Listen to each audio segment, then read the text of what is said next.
जय हिंद साथियों, कैसे हैं आप सब। आई होप आप सब अच्छे होंगे, स्वस्थ होंगे। मैं दिनेश यादव एक बार फिर से स्वागत करता हूं आप सबका आपके अपने यूट्यूब चैनल पर। साथियों, लगातार आपके मैसेज आ रहे हैं कि सर फिजिकल के टाइम में क्या क्या डॉक्यूमेंट्स चाहिए, तो वो डॉक्यूमेंट्स मैं आपको बताने जा रहा हूं कि आपको क्या क्या डॉक्यूमेंट्स चाहिए। जिन भी साथियों का फिजिकल के लिए यहाँ पे कॉल हुआ है उनको हार्दिक शुभकामनाएं। जिनका यहाँ पे सिलेक्शन नहीं हुआ है फिजिकल में, तो ज्यादा निराश होने की आवश्यकता नहीं है। आप और अच्छी मेहनत करिए, क्या कमी रह गई उनको पहचानो कि हाँ, मैं मेरा इस वजह से यहाँ पे सिलेक्शन नहीं हुआ, ये मेरी कमियां थी। आपने काफी अच्छे इसके लिए प्रयास किए, तो अपने आप से ये निराश मत हो कि यार मेरा सिलेक्शन नहीं हुआ, कि मैं क्या जवाब दूंगा, मेरे पास में कोई जवाब नहीं है। और इन बातों को लेकर दोस्तों अपन जस्ट नेक्स्ट वीडियो में यहाँ पे बात करेंगे। आज मैं सिर्फ आपको यहाँ पे डॉक्यूमेंट जो आपको चाहिए वो मैं आपको बताने जा रहा हूँ। सबसे पहले दोस्तों, आपको दिमाग में से एक चीज यहाँ पे निकालनी होगी। आप बहुत टेंशन में रहते हैं कि सर मेरे पास में ये डॉक्यूमेंट्स नहीं है, मेरे पास में ये नहीं है, मेरे को ये चाहिए, मेरे को वो चाहिए। तो ज्यादा आप टेंशन मत लो कि मेरे पास में डॉक्यूमेंट नहीं है तो मेरा, अगर मेरे पास में डॉक्यूमेंट्स नहीं है तो मेरा सिलेक्शन नहीं होगा, मैं बाहर हो जाऊंगा, ऐसा कुछ भी नहीं है। फिजिकल के टाइम में दोस्तों जो जो आपको डॉक्यूमेंट चाहिए उनकी जो सेपरेट जो लिस्ट है आपके नोटिफिकेशन में भी दे रखी है, लेकिन आपके अभी वो कुछ चीजें उसमें से समझ में नहीं आ रही है, तो मैं यहाँ पे बताने का प्रयास करूंगा कि आपको यहाँ पे क्या क्या चीज चाहिए।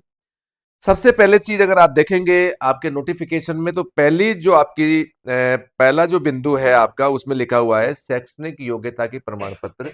जितनी भी आपने जो शैक्षणिक योग्यता यहाँ पे ग्रहण कर रखी है, जो शैक्षणिक योग्यता आप रखते हैं, चाहे आप 10वीं पास से लेके एमएड बीएड नेट सेट जो भी आपने कर रखा है, वो यहाँ पे उनकी जरूरत होगी। और जैसे मान लीजिए कि आपकी जो भर्ती की जो मिनिमम जो क्वालिफिकेशन है 12th पास, अगर 12th पास तक भी आपके पास में डॉक्यूमेंट्स है, उनसे भी आपका काम हो जाएगा। अगर अपर क्लास, अगर आपने अपर हायर एजुकेशन यहाँ पे प्राप्त कर रखी है, तो अगर वो नहीं है अभी आपके पास में, तो कोई समस्या यहाँ पे नहीं है।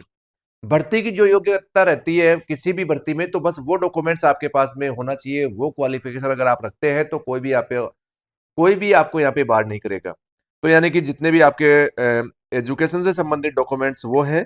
फिर इसमें है आयु प्रमाण पत्र।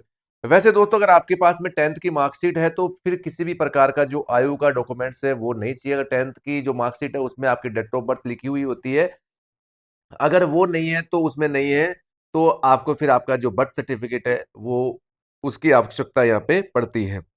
फिर है आपका जो भी आपका कास्ट सर्टिफिकेट है, यानी कि जिस कैटेगरी से आप बिलोंग करते हैं वो सर्टिफिकेट आपको यहाँ पे चाहिए होगा। इसमें लिखा हुआ है अनुसूचित जाति, जनजाति, पिछड़ा वर्ग, अति पिछड़ा वर्ग, आर्थिक रूप से कमजोर से संबंधित है। तो जैसे मान ली ST, SC, OBC, EWS, MBC, जो भी आपकी कैटेगरी है उस कैटेगरी का प्रमाण पत्र आपके पास में होना चाहिए, जिसको अपन कास्ट सर्टिफिकेट यहाँ पे बोलते हैं। फिर है आपका, आगे है जो EWS का सर्टिफिकेट है, उसके बारे में यहाँ पे बताया गया है। और सबसे ज्यादा जो सवाल है, सबसे ज्यादा जो डाउट है, वो इसी सर्टिफिकेट को यहाँ पे लेके रहते हैं। हुआ क्या दोस्तों, जब पिछली भर्तियां हुई उनमें EWS सर्टिफिकेट को लेके कई बार आपकी ज्वाइनिंग भी रोकी गई। तो बाद में क्या हुआ कि जब, अगर आपके पास में केवल EWS का सर्टिफिकेट है, चाहे वो कब कब का भी बना हुआ हो, अगर वो है, तो फिर डिपार्टमेंट आपसे एक एफिडेविट लेगा कि हाँ आप उसी कैटेगरी से बिलोंग करते हैं। शपथ पत्र आपसे ले लेगा। आपकी ज्वाइनिंग किसी भी प्रकार से यहाँ पे नहीं रुकेगी। अब इसमें ये होता है कि सर कौन सी साल का बना हुआ होना चाहिए, वो होना चाहिए, क्योंकि दोस्तों EWS का सर्टिफिकेट है वो आपकी जो इनकम है, तो उस इनकम को आधार मान के यहाँ पे बनाया जाता है। और वो इनकम आती है जो प्रीवियस ईयर की, जो फाइनेंशियल जो आपका ईयर चलता है, यानी कि गत वर्ष का जो फाइनेंशियल ईयर, जैसे मान लो अभी चल रहा है 25 से 20, तो अगर आप अब अपना कास्ट सर्टिफिकेट या EWS का सर्टिफिकेट बनवाओगे तो वो बनता है पिछले साल की इनकम के आधार पे, कि पिछले साल में आपकी कितनी इनकम थी, यानी कि वो बनेगा 24-25, जो वर्ष है आपका, जो वित्तीय वर्ष है जो भी आप बोलते हैं, उसकी इनकम के आधार पे बनता है। ये नहीं है कि उसमें 2025 में या 2024 में वो बना हुआ होना चाहिए। 2024-25 की इनकम के आधार पे अगर आज बनाओगे तो वो पिछले वर्ष की इनकम के आधार पे ही बनता है। तो इसमें ज्यादा चिंता करने की आवश्यकता नहीं है। अगर आपके पास में है तो फिर आप शपथ पत्र देके आपका वो भी आप पे मान्य हो जाता है।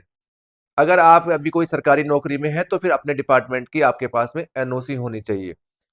आगे है, अगर आप मृतक पुलिस अधिकारी या कर्मचारी के पुत्र या पुत्री है तो उनके संतान होने का प्रमाण पत्र आपके पास में होना चाहिए।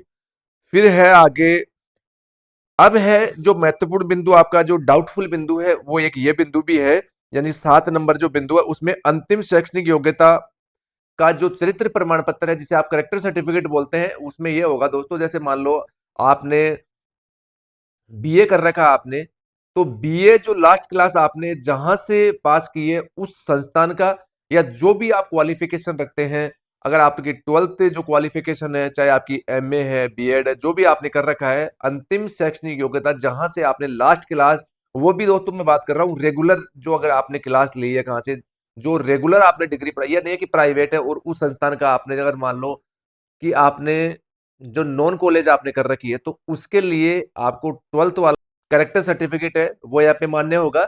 अगर आपने बीए की है या एमए, आपने अगर एमए, एमएससी, एमकॉम जो भी आपने अगर प्राइवेट कर रखा है, तो फिर आपका जैसे बीए, बीएससी, बीकॉम वाला जो रेगुलर डिग्री आपके पास में है, उस संस्थान का करेक्टर सर्टिफिकेट आपके पास में होना चाहिए। यानी कि लास्ट जो आपने एजुकेशन प्राप्त की है, शिक्षा ग्रहण की है किसी भी संस्थान से, वो भी रेगुलर, वहां का आपको करेक्टर सर्टिफिकेट चाहिए।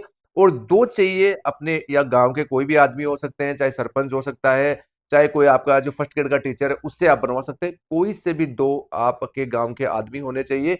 अब उसमें ये नहीं कि सर मेरे पास में ये फॉर्मेट है, मेरे पास में ये है, आपके पास में भले ही किसी भी प्रकार का फॉर्मेट हो, आप उस फॉर्मेट में बनाकर लेके जा सकते हैं।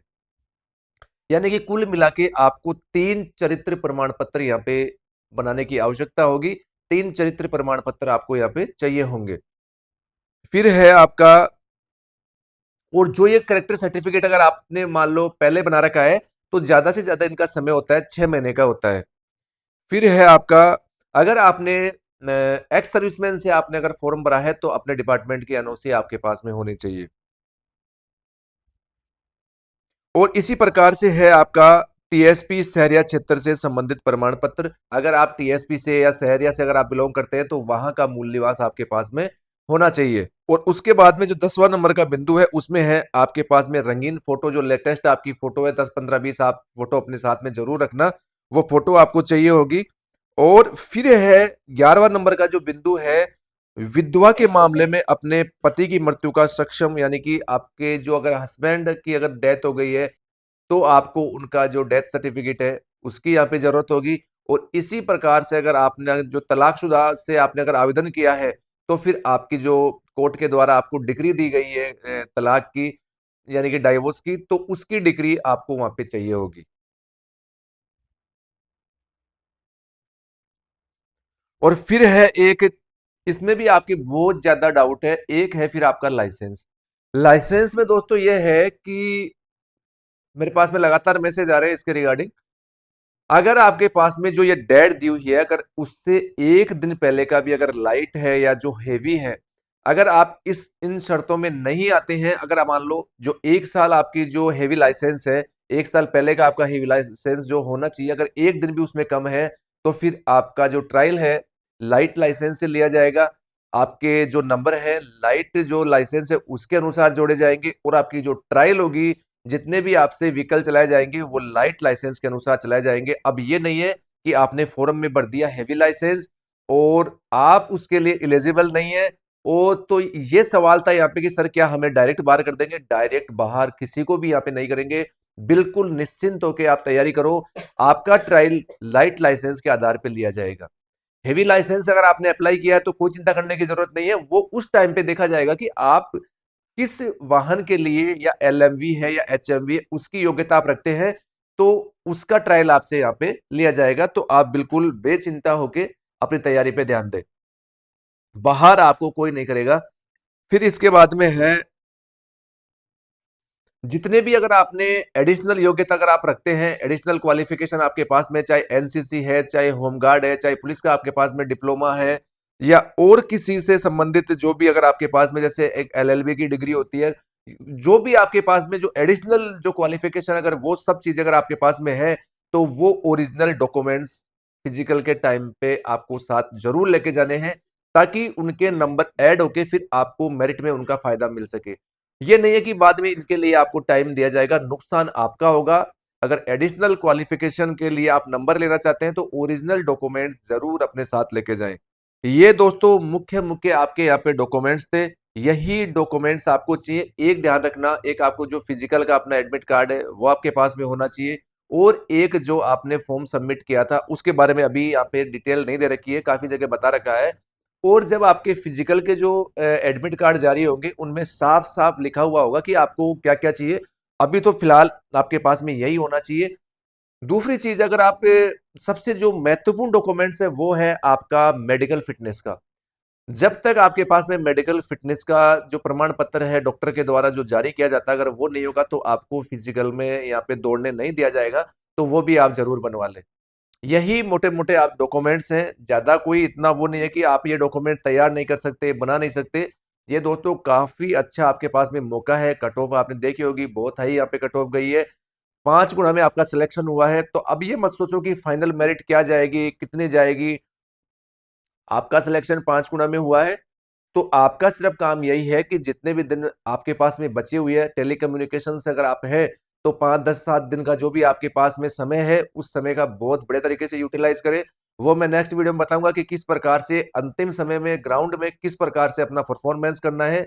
अब ये मत सोचो कि सर मेरा 1 नंबर ज्यादा है, 5 नंबर ज्यादा है, क्योंकि दोस्तों ये तो अभी किसी को नहीं पता कि किसके कितने नंबर ज्यादा है। जो आपके पास में अभी आप कर सकते हैं उन पे आप ज्यादा ध्यान दो। और अपनी तैयारियों में किसी भी प्रकार की कोई कमी अब नहीं होनी चाहिए। इतनी मेहनत आपने इतने दिन से की है, इतना आपने इंतजार किया है, इतने एफर्ट्स आपने लगाया है, और इतने बच्चों में से केवल आपका यहाँ पे सिलेक्शन हुआ है। तो ये मौका आपके पास में है, इसको भुनाइए। एक छोटी सी गलती से आपकी केवल मेहनत की जो शारीरिक आपकी मेहनत है उसकी वजह से आप बाहर नहीं होने चाहिए। यह नहीं है कि आप 5 किलोमीटर रेस है वही आपसे कंप्लीट नहीं हो रही है तो एक बेहतरीन अवसर आप यहाँ पे खो देंगे।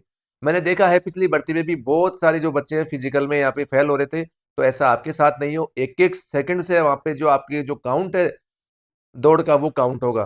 तो इस चीज का भी ध्यान रखें आप।